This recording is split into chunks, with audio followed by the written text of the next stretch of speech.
Good evening and welcome back to today's NCAA Division I Women's Basketball National Semifinal Game 1 post-game press conference featuring the NC State Wolfpack. We'll hear an opening statement from Coach Moore and then we'll follow with questions to our student athletes. As a reminder, the student athletes will then be dismissed and then we will open up questions for Coach. So Coach, at this time, we'd ask that you give us a brief opening statement and then we'll go to the questions for student athletes. Well, first of all, I'd mentioned earlier I felt like this was the best South Carolina team they've had because of the, obviously the presence of Cardozo on the block is tough to match up with, and then they have so many players that are capable of knocking down three-point shots. And unfortunately, that's kind of what happened in the third period, actually the second half.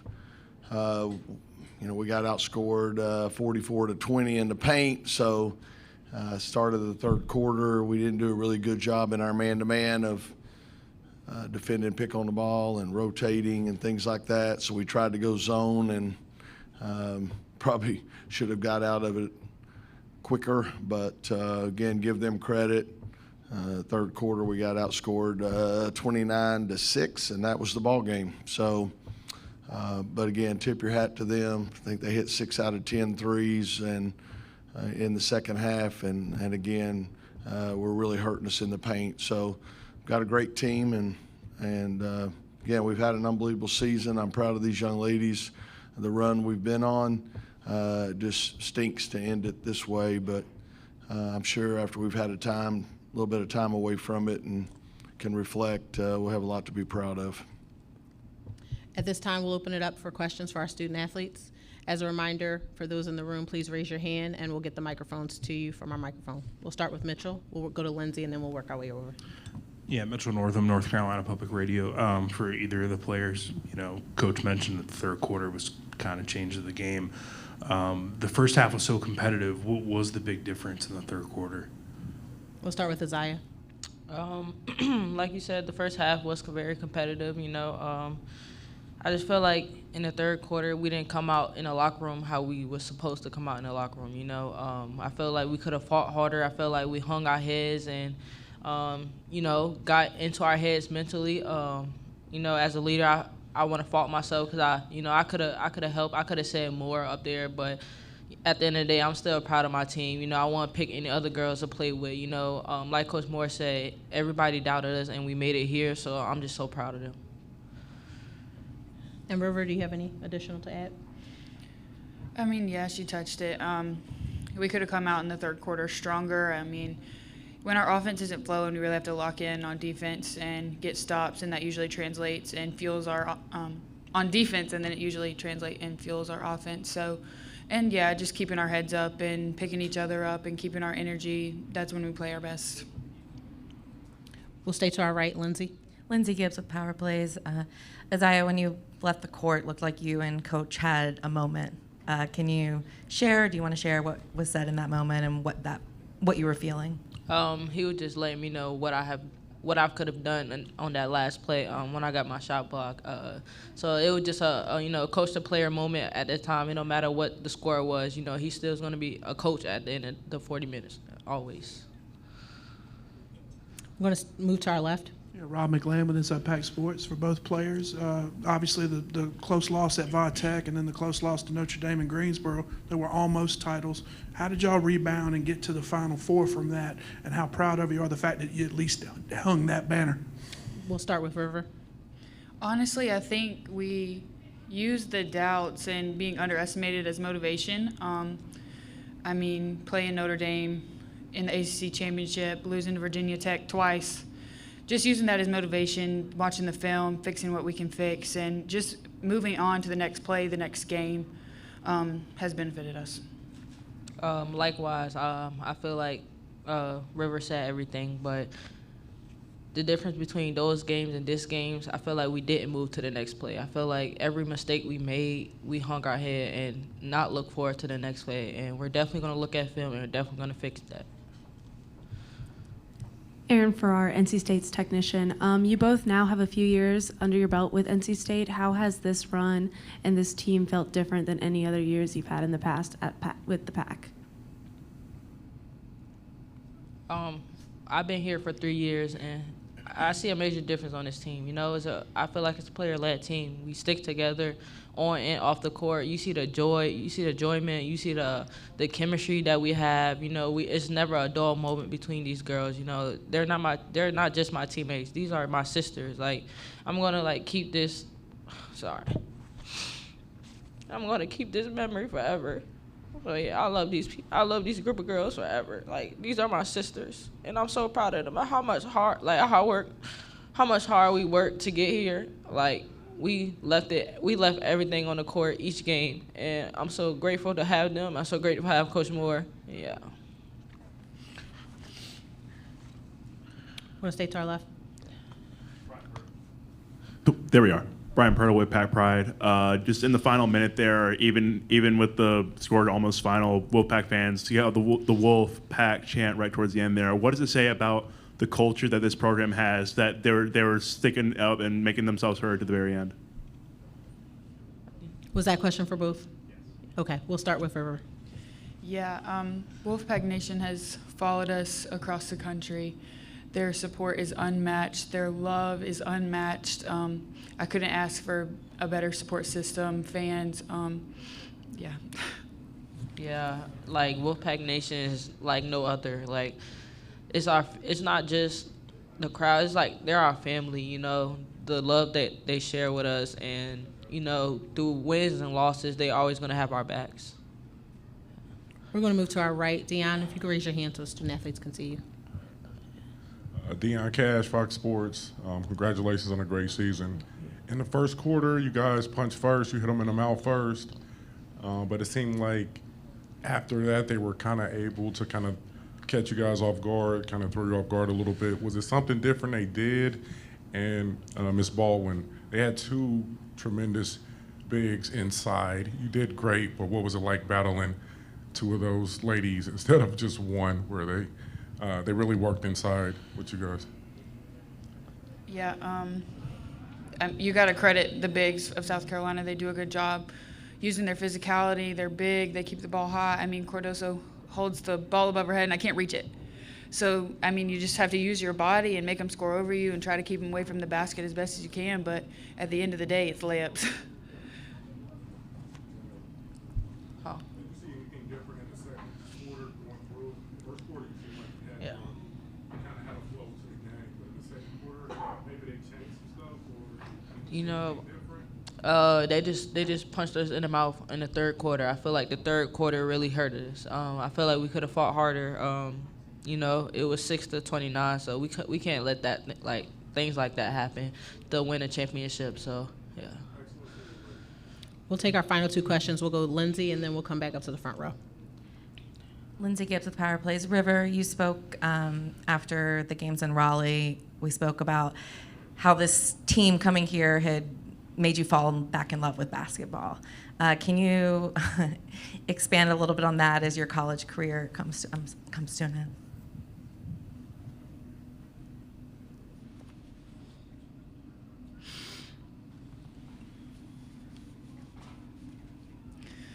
I wouldn't trade my 2 years in Raleigh for anything. I found a family here, a true family. They gave me confidence. They made me fall in love with the game again. Having coaches that have confidence in you and trust you, and teammates that trust you and love you on and off the court, and just knowing you can turn to that family at any time is incredible. The chemistry on this team is unmatched. I've never played with a group of girls like this. Just having the run that we have, not only have I fallen in love with basketball again, but we made history at NC State. Like I said, I wouldn't trade these 2 years in Raleigh for anything. We'll take our final question. Daniel Wilson, Inside Pack Sports. Aziaha, obviously this isn't your only deep tournament run. You were on the Elite Eight team in 2022. What are the similarities that you've seen from this year's squad and that one, and what are some of the things that you want to carry over and impart on the team next year with the new freshman class coming in as one of the older statesmen now? Yeah, like I said before, you know, this bond with the team, like, I wouldn't trade it for anything in the world. Like, even after that loss, we just came in the locker room and, you know, we told each other, you know, this loss is gonna, like, it's gonna hurt right now, you know, but we have to still stick together and be a family and still love each other, you know. As a senior next year, I'm gonna, you know, still emphasize that the same way. Just, we're gonna be a sisterhood. We're gonna have that strong chemistry on and off the court. So it's gonna be stronger. It's gonna be even stronger. Thank you very much for your time, ladies. Thank you. Thank you. At this time, we'll open up for questions for Coach.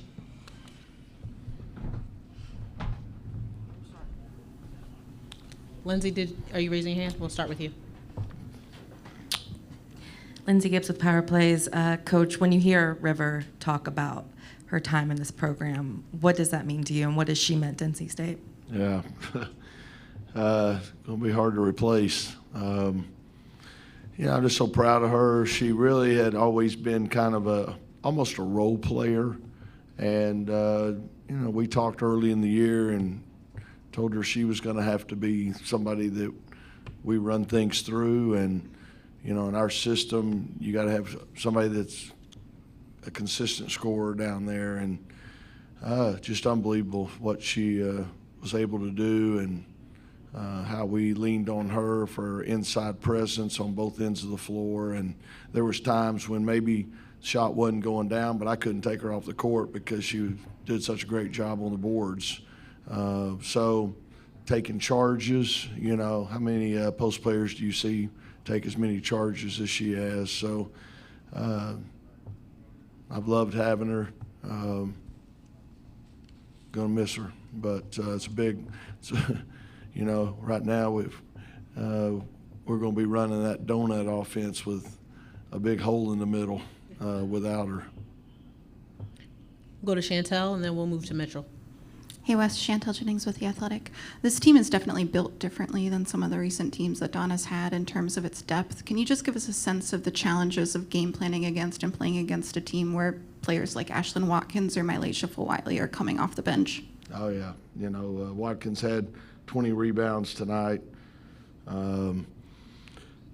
Just like I said, just to be able to have such an inside-outside game.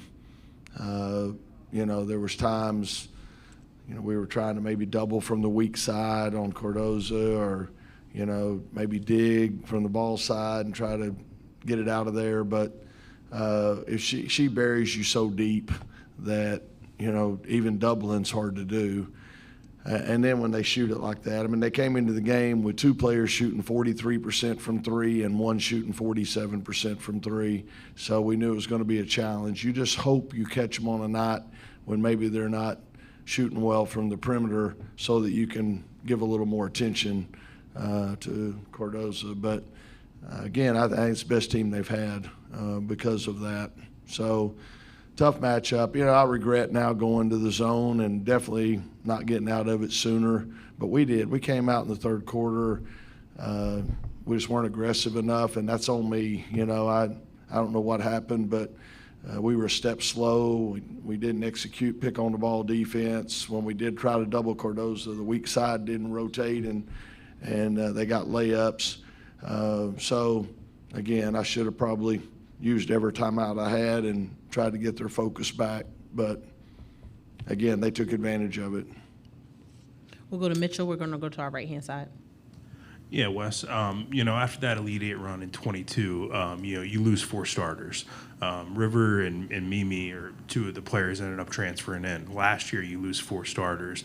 Those two stick around. This year, they're kind of the super senior veterans, the fifth years.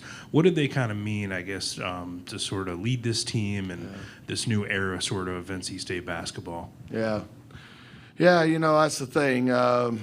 Last year, for whatever reason, we had more depth of talent, more experience. You know, we had kids that were on that Elite Eight team, but for whatever reason, that's probably the danger of the portal. It just didn't mesh. And we had some great wins. You know, we beat Iowa on the road. You know, we beat Louisville on the road. I mean, I don't know who all, but we had some great wins.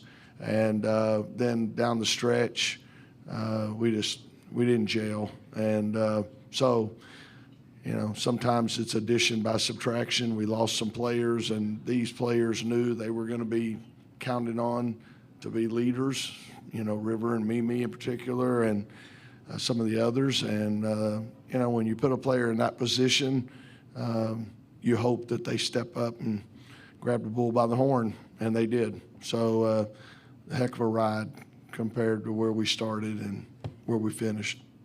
We're going to go to our right. We'll go with Dion, then we'll go Ryan, Rob. All right, Dion Cash, Fox Sports. Congratulations, Coach Moore. In the first quarter, you guys punched them in the mouth. First half, we're down 1 point. So, again, we tied them in the first quarter, one down in the second quarter. So, I don't know that the second quarter we lost anything, but third quarter we lost it. What were some of the things that you did well in the first quarter, in the first half, that you were trying to do in the second half, but it just didn't work? Well, I think combination. Again, I give them credit. They turned up the heat and did a great job defensively. And like I said, they came out really offensively. They were aggressive. The pick and roll, we didn't do a good job of getting up and doing what we wanted to do against it. And we looked slow. We looked flat-footed. And then when I saw that and saw how they were killing us inside, we tried to go zone, and that didn't look very good either. And give them credit. They hit 6 out of 10 threes in the second half, but in the third quarter in particular, they hit 5 out of 9 threes. So when you're doing that, I noticed at halftime, Pow, I think, was 0 for 3, and Bree Hall was 0 for 3 from 3. So in the second half, one of them goes 2 for 2, and the other one goes 1 for 1, and that changes things. Yeah, in the third quarter. So they hit shots. They did a good job defensively. I'll take some of the blame for that. We looked stagnant in the third quarter. We stood around. We went one-on-one too much instead of moving the ball and moving our bodies and putting some pressure on them. So I'll probably throw up a couple of times when I watch the third quarter and second-guess the heck out of myself for the next 6 months. But other than that, hey, I'm happy. Hey, Coach. Brian Purtle with Pack Pride. Looking back on that 2022 team, the two players that were on that team, Aziaha James, your leading scorer, Madison Hayes, your leading rebounder for the season. How big is it now after this run for players that are coming back to have that experience on the big stage, have Final Four experience going forward? Yeah, no doubt. It's a great experience, and hopefully we can draw from that. I told them today, I thought the last 3 weeks our practices were unbelievable, our energy, our focus, we were locked in. And I told them today, hey, next year let's try to do that, from day one.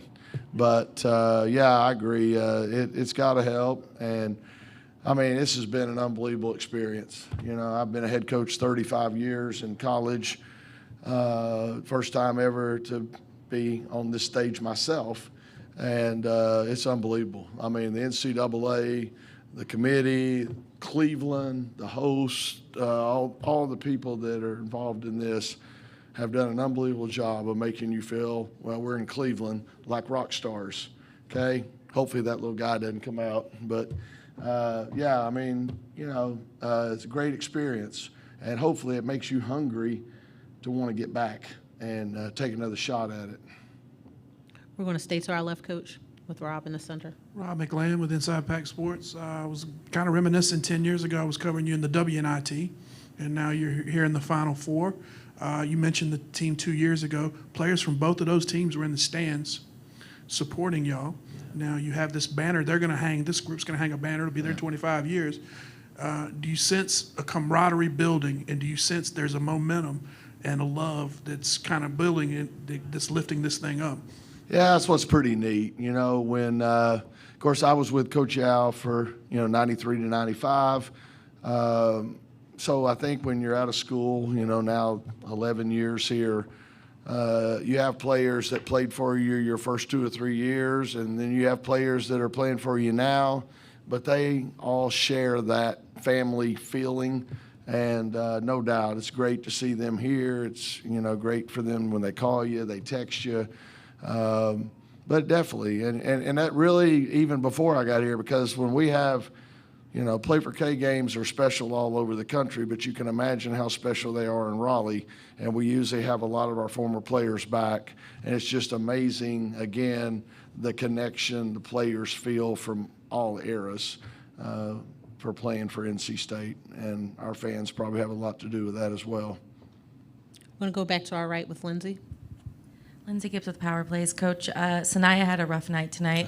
What's your message to her, and also what are you looking forward to going forward with her and Aziaha as leaders? Yeah, it happens. And again, tough situation, play your former team, and I'm sure they wanted to try to make sure she didn't, have a big night as well. And but we wouldn't be here without Sanaya. She's had an unbelievable season and a great leader for us, and it happens. And again, that's been our strength all year. When somebody's had a bad night, one or two other players have stepped up and scored 20 or 25.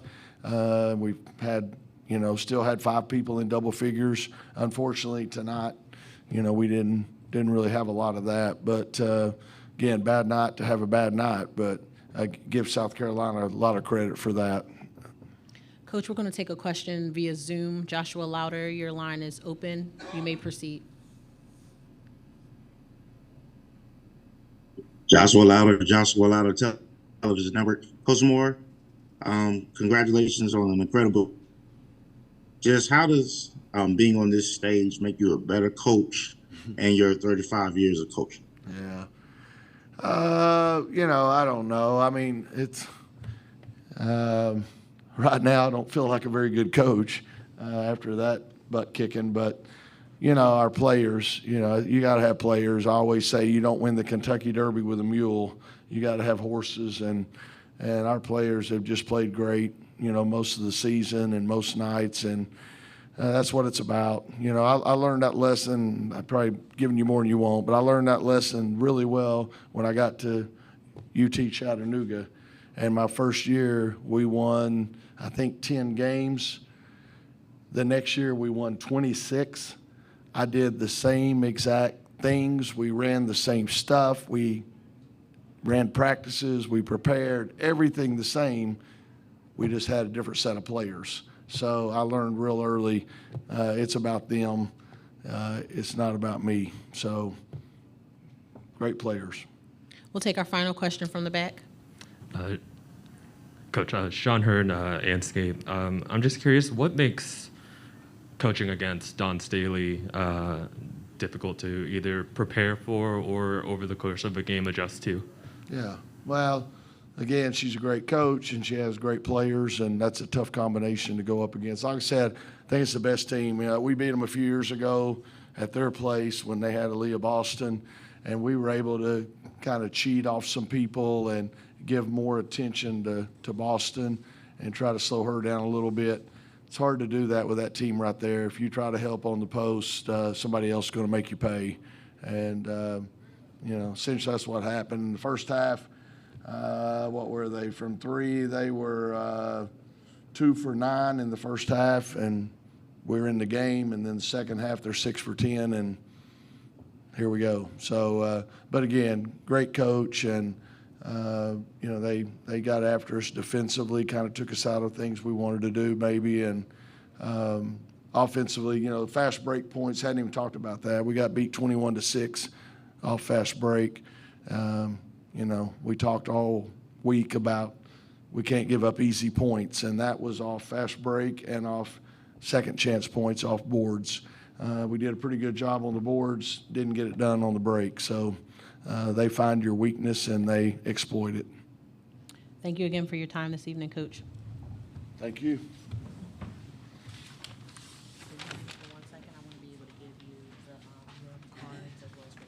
Okay, thank you. Oh, okay.